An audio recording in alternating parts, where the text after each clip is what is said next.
I am going to hazard a guess that most of you have been drawing your whole life. And in that time, you have developed a method for sketching, some way to explore ideas, to come up with the composition or the design of something. I'm going to show you one way that I have used sketching to help develop ideas. And this is going to encompass two topics: the idea of a restatement and the value of changing your medium as often as you can to help think about your problem differently. Let's start off with the thumbnail sketch. We'll talk about what a thumbnail sketch is and what it can do for you, and how we develop that thumbnail sketch to a more finished design, or at least a design that's finished enough that you can then incorporate it into a larger work. So what I have on the screen here are a couple examples of some thumbnail sketches that I've done for a series of bug creature designs I did a few years ago. And these were all really small. They were done about 1 inch or 2 inches on the longest dimension, and they were done with a micron pen. So we're talking about traditional medium on paper, and I would typically do a bunch of these on one sheet, just exploring ideas. So we get to one of the first principles of sketching, which is you want to be able to work quickly, and you want to be able to explore ideas without beating yourself up if the ideas don't get somewhere initially.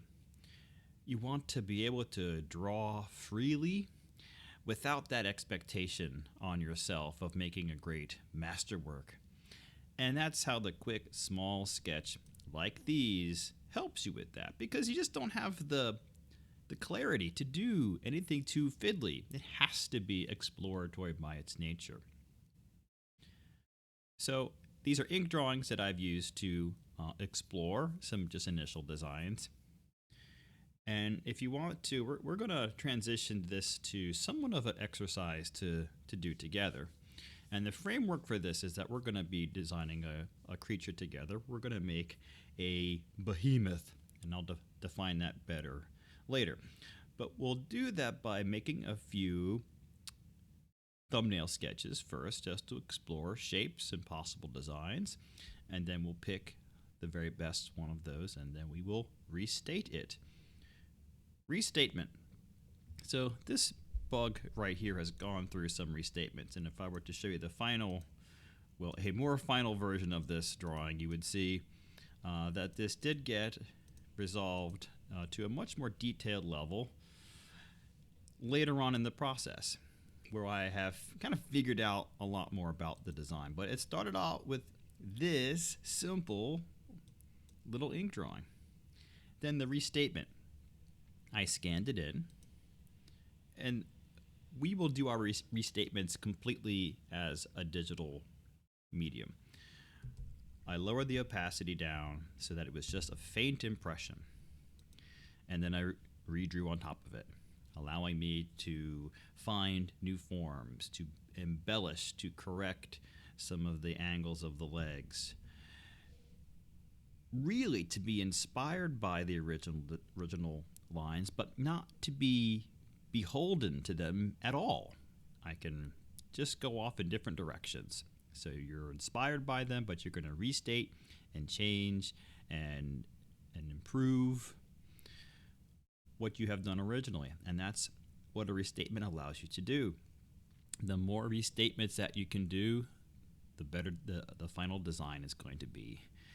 So here I'm working on the legs, and then I add some tone, and this is the process that we're going to adopt here. We add tone because tone can help us understand the forms, and tone and value can also inspire.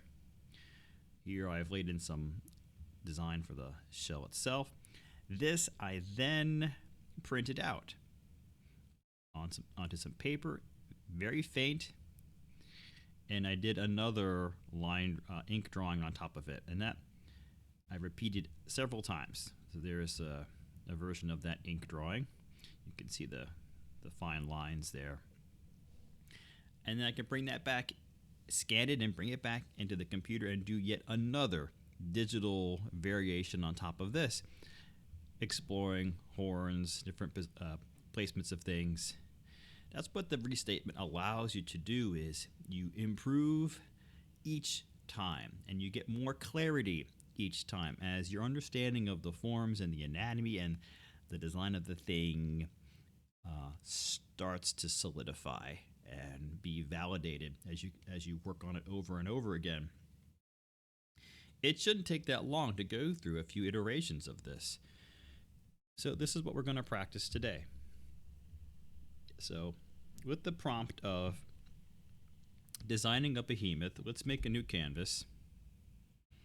And we're going to make this really small in terms of resolution. I'll set this to 128 by 128 pixels. And zoom up enough so that I can kind of see what I'm doing here. Float a new layer, and I will get my brush settings to look like a marker. So I'll set my color to be like a medium to dark gray. Make sure your pen pressure is set to to transfer pen pressure. And you want to like about a 2 or 3 pixel brush. And you're going to create some initial shapes. Whatever comes to your mind's eye about a behemoth and its shape. So I like to have behemoths that are kind of like big, massive, hulking things. And just to sketch in, maybe the ground plane's pretty low to the ground, and maybe the people are like this big. And then I have to decide about, okay, well, I already see some things happening. Like this kind of looks like maybe that's some kind of form or eye underneath of here, or maybe that's like a proboscis and it's going to have like a thing sticking out. So even at this low resolution, which is why I like the low resolution, I can be inspired by the forms. These are kind of like spider eyes. And then I'm creating like a shell pattern on here. But, you know, I need some legs. Not to get all like insectoid again, but it does have like an insectoid kind of feel with this proboscis. So I'm going to kind of stick with what I've got and just create a set of legs here.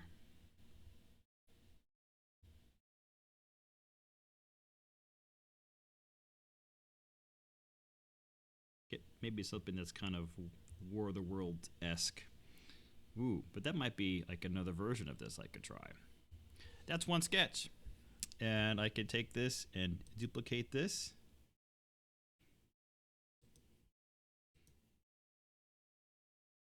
And I begin again. And you would want to do this too.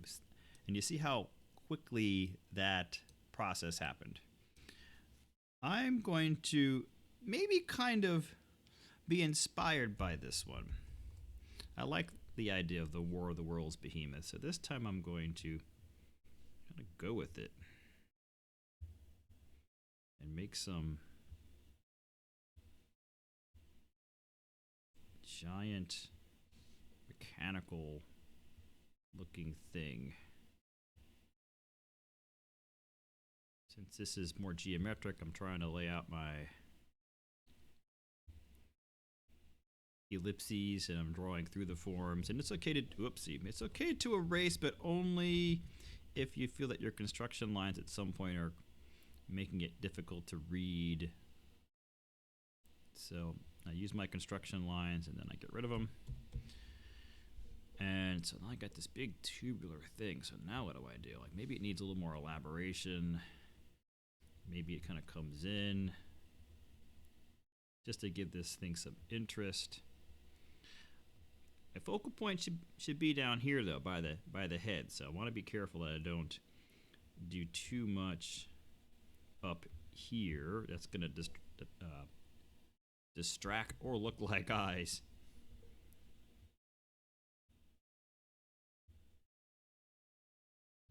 Kind of, maybe I like that. Giant antenna. That might cause a scale problem, make this look like it's tiny, but we'll see. And this time I think I want the legs to be maybe a little more substantial.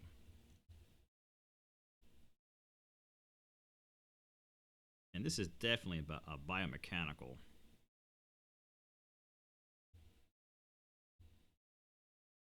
thing.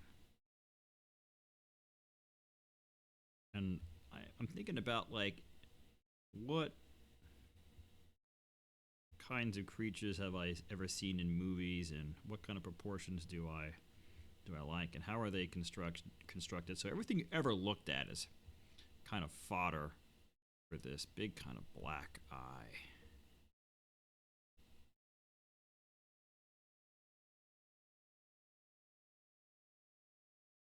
And get this low ground plane.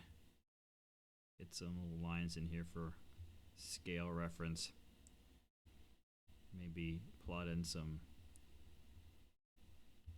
trees and birds, or just tiny little specks.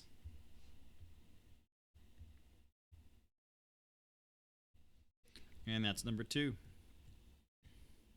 And looking at those, I think I'm kind of getting warmed up here. I think that form was more interesting than the first sketch, although there was a simplicity to the egg-shaped behemoth. And I'll go one more. Duplicate image.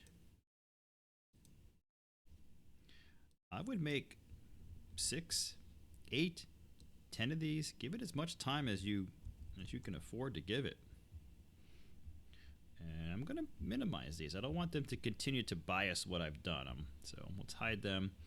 And now I'm going to go very, not mechanical. I've done some mechanical stuff. So this time I'm going to go a little more organic. And this time I'm going to try to do some different forms. And I'm just making some marks just to give me something to respond to.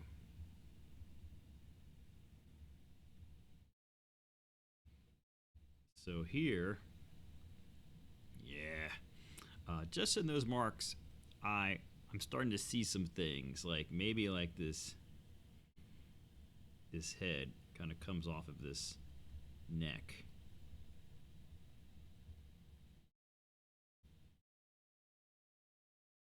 These are kind of like, this is like beard hair. And give it some eyes.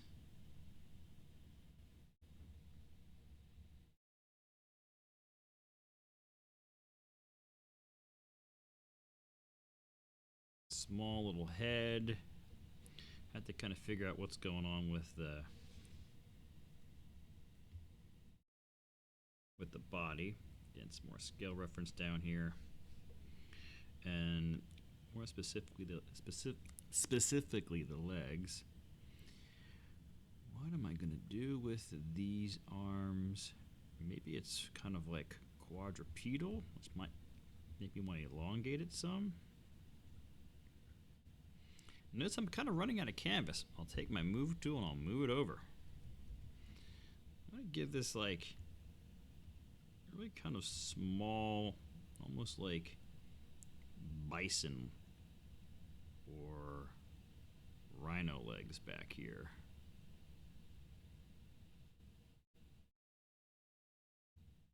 Maybe draw out what will be a framework for a rib cage, even if it's not quite so apparent. And get like the kind of like scapula kind of pushing up here.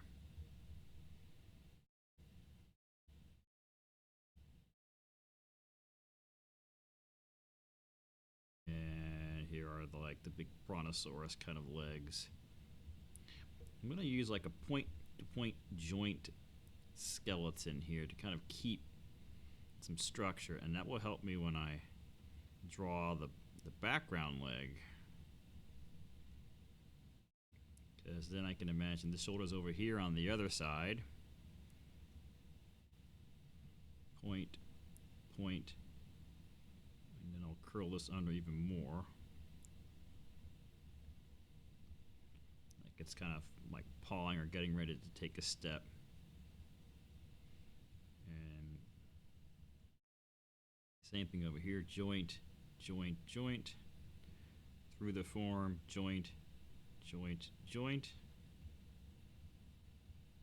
And we'll put this one in shadow. Don't think I have that quite in the right place, but make it a little thicker through here.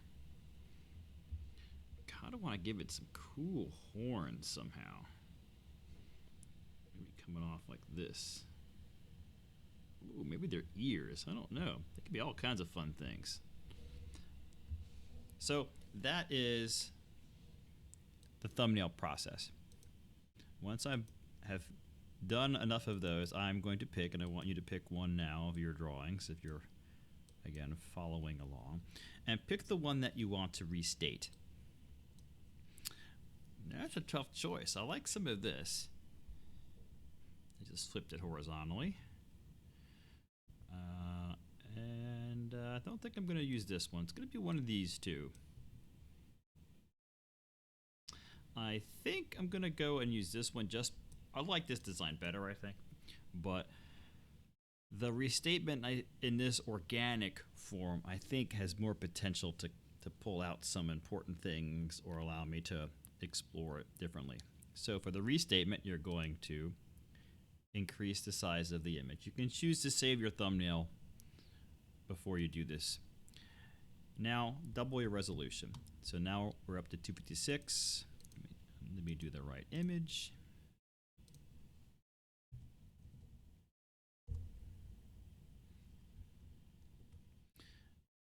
I'll make a new layer, and I'll drop this down to about 10 to 20%. And then I begin again. Pretty small brush again. Grab my first layer, and I'm going to really drill in on this head. Control H can turn off that grid if you can see it, the pixel grid. Definitely like this eye, so I'm going to make sure I get that eye, and maybe it's kind of a sad eye.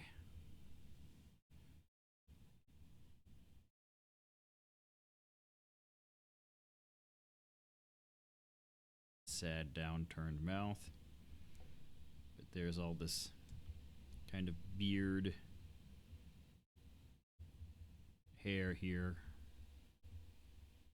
Tufts of hair like a billy goat. As best as you can, you do want to start thinking about what structurally, can't talk today, what is this thing based on? What forms can you be inspired by?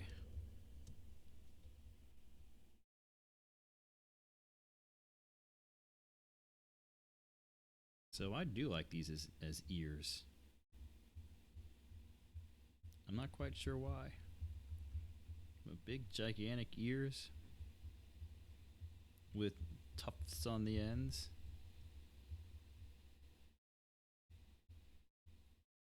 This would be mostly the back side of this ear, but this one we can see probably into like the fluffiness.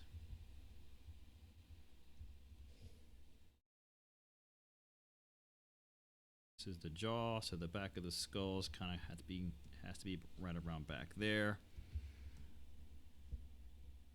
And then that neck. I'm going to draw some circles to help me kind of project where this neck goes.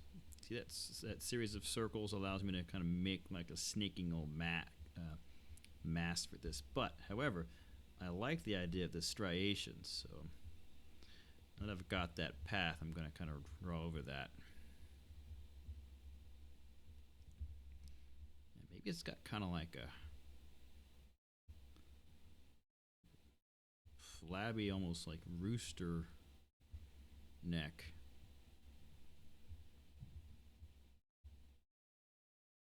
And stuff droop down because it's so big and massive. I'm pretty zoomed in here. Okay, now let's get back to a larger brush. It's that shoulder blade kicking up into the profile.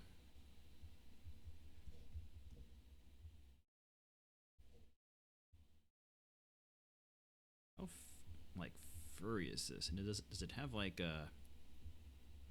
It feels like it wants to be furry because of the beard. So maybe this is gonna have like a mane.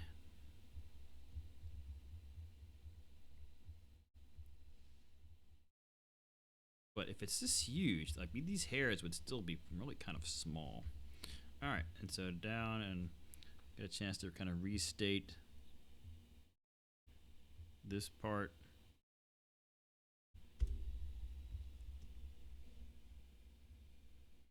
Try not to just trace. I'm trying to improve my anatomy this time.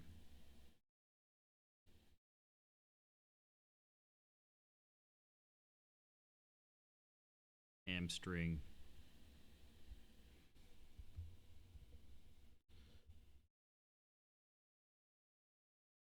So I made that a little thicker.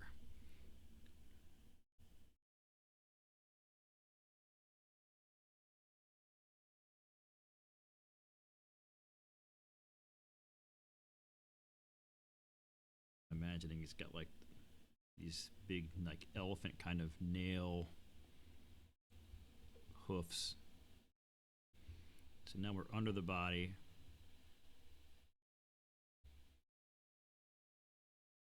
Maybe it's all kind of rough and furry under here as well. Again, have to be careful about the fur because it can undermine the scale.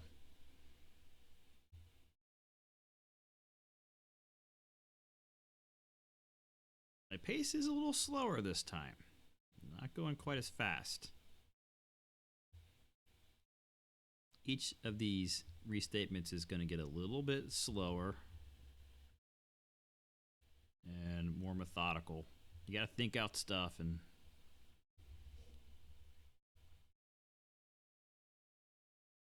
justify what you've got going on. This is what I'm going to think of as the center line of the character, and it goes through the neck, and it should come out here. Which means I probably have really gotten the chest to be a little bit smaller than it really should be. So I'm going to bulk out the chest muscle some. And now let's get this arm back.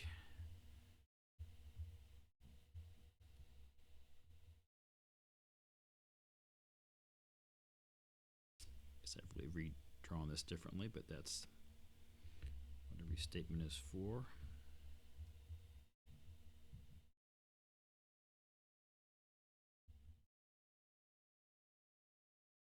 I'm not going to sugarcoat this. Knowing a little bit of anatomy is going to help when you're sketching creatures, because then you can kind of make up some anatomy with a little more intelligent design.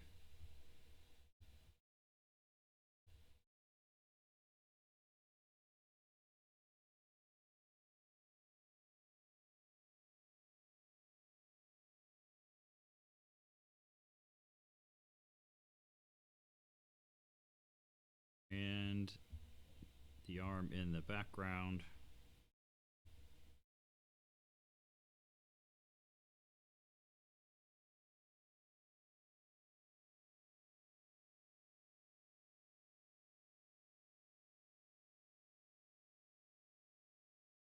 I'm going to flip my canvas. So when I flip my canvas, which you would do by going image, rotation, flip horizontal, oftentimes that can help me see some, see some issues with what I've drawn. Like with this arm bent, I'm not sure that it feels supported enough. So I'm going to quickly see if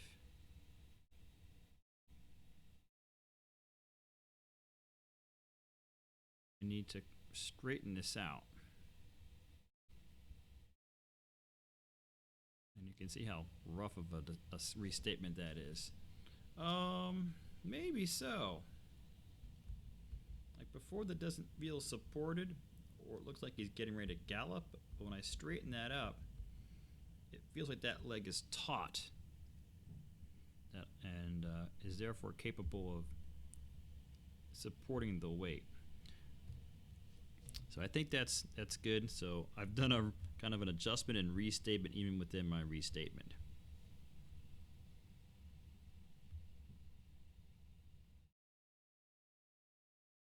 Clean this up. I think I said this already, but if I didn't say this already,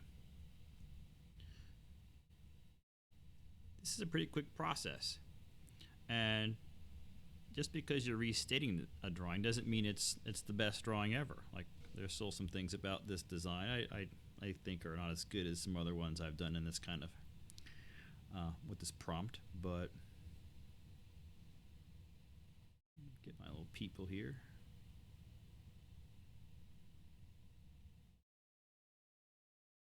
And some birds once again. This little stereotypical little V shapes.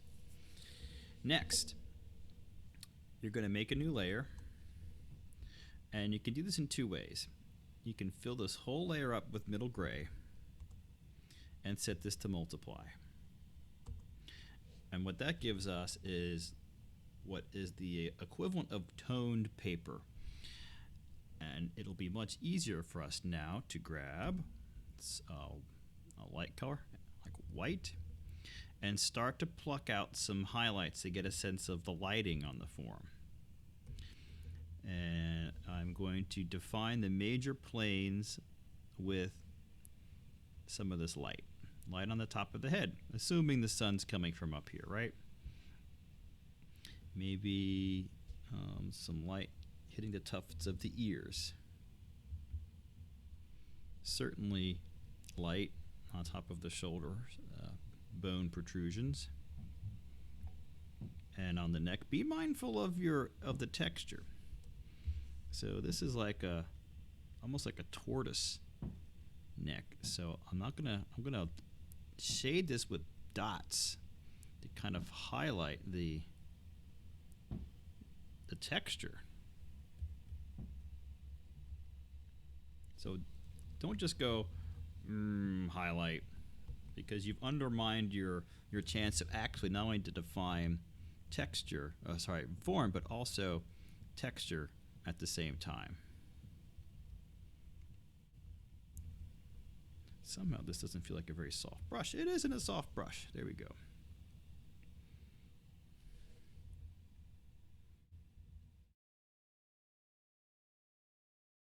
Light catching right here and here.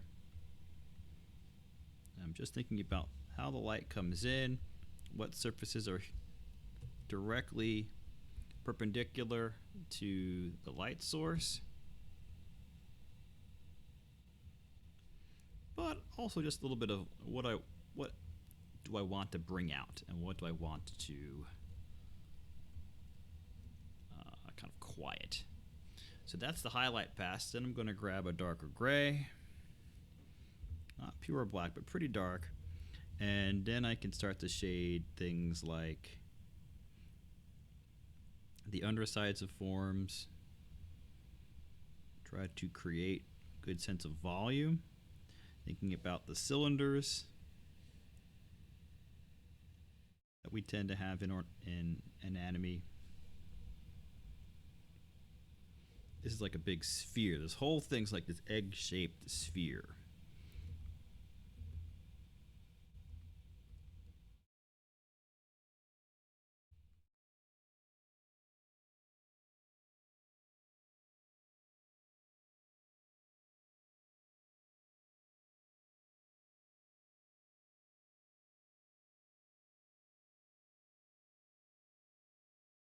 Light should have a harder time getting in here underneath this leg.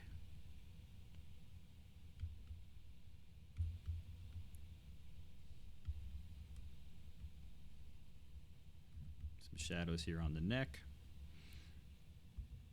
And then on the head, we'll shadow some of the side plane of the head just a little bit.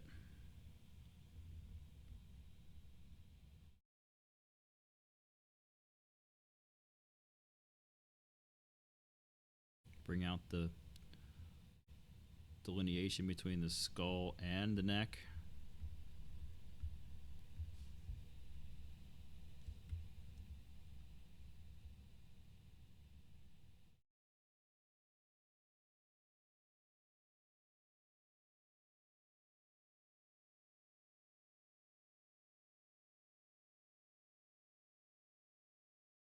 Flip it, take a good look. Okay. Might need a little more light just to define this plane up here a little bit more.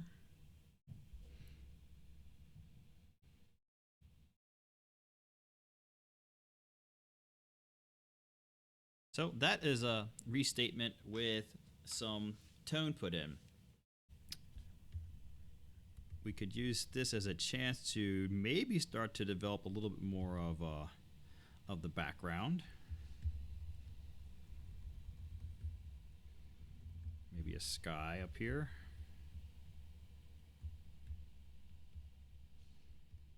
And kind of horizon, clouds, tree line.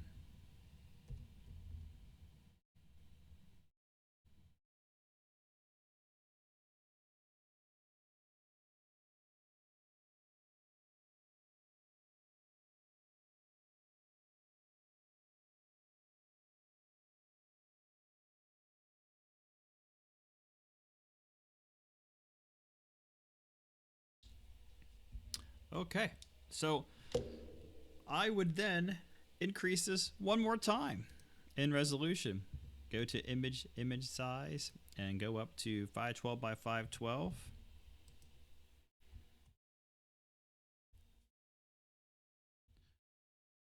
Probably flip the image this time. And remember that you can use E and rotate your canvas. So some of the things that I might change here are maybe the proportions of some of the creature. I think I have some of the elements I want in this kind of nailed down, but I think some of the proportions could be altered. It really is a little too much of like an egg with this little stick neck. And let me show you how we can use Liquify to try some quick variations of your design. So Liquify is a filter, which I hope is running here. Sometimes it can be a little slow. Or come on, Liquify, let's do this thing.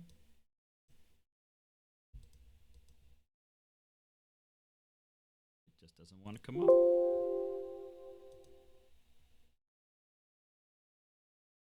Well, if it doesn't come up, then so be it. I'll have to show this in another video. Oh, maybe it's trying here. Okay, don't know what's up with Liquify. It's definitely kind of gone to the bad spot. So, what I like to use Liquify for is to do some quick variations of proportions. Yeah, Liquify, I think Photoshop's just unhappy with me.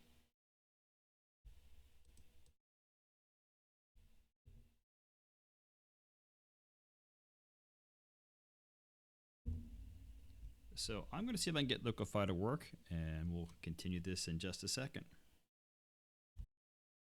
All right, I have managed to get Liquify to work. So in preparation for this, I'm going to take my layers and select them and hit Control E, and that will merge them together. Although I've lost some of my shading that I had from before. Oh well. And we're going to go filter Liquify. And as I suggested, I want to use this to kind of play with some of the proportions. And the first tool, the forward warp tool, is the best thing for this. Size your brush so that you can manipulate forms that are about the size of the brush. So if I want to manipulate the neck, I want my brush to be about the size of the neck. And I'm just going to start to kind of shift stuff around. Make the neck a little thicker because I identified that I thought maybe it was a little too thin. And then maybe this thing is just too bulky here. or it needs more nuance and not to be so consistently egg-shaped.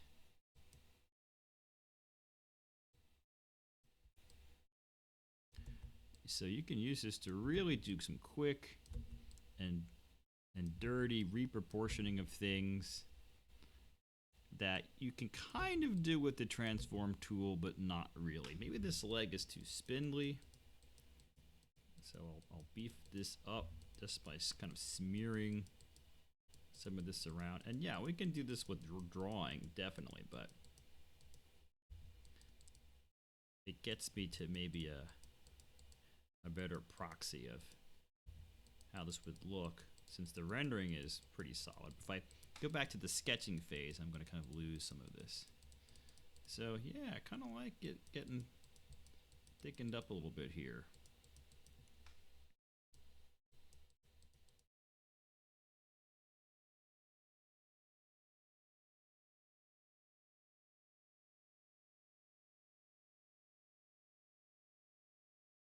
Okay, and you can hit Control Z to go back and go, wow, yeah, it was kind of spindly before, and now it's got some heft to it. Hit F8, get a fresh set of eyes on it here. Yeah, so that was a good quick edit. Liquify has stretched some stuff, and I would definitely have to restate this. One more note and we'll wrap this up. It's okay to look for some reference photos, especially when maybe you're trying to clarify some of the anatomy, or you think this is looking like a turtleneck, not the shirt, but yeah, and you want to grab some reference of what that anatomy or that surface looks like. Totally cool to do that, and that will allow you to not have to invent everything, and you can look at those pictures and perhaps get something that's more naturalistic because you're doing a little bit of this from observation, and it's not just all straight from your brain. All right, so that is the sketching process, going from thumbnails, doing restatements, to coming up with a design that is more polished. And thanks for watching.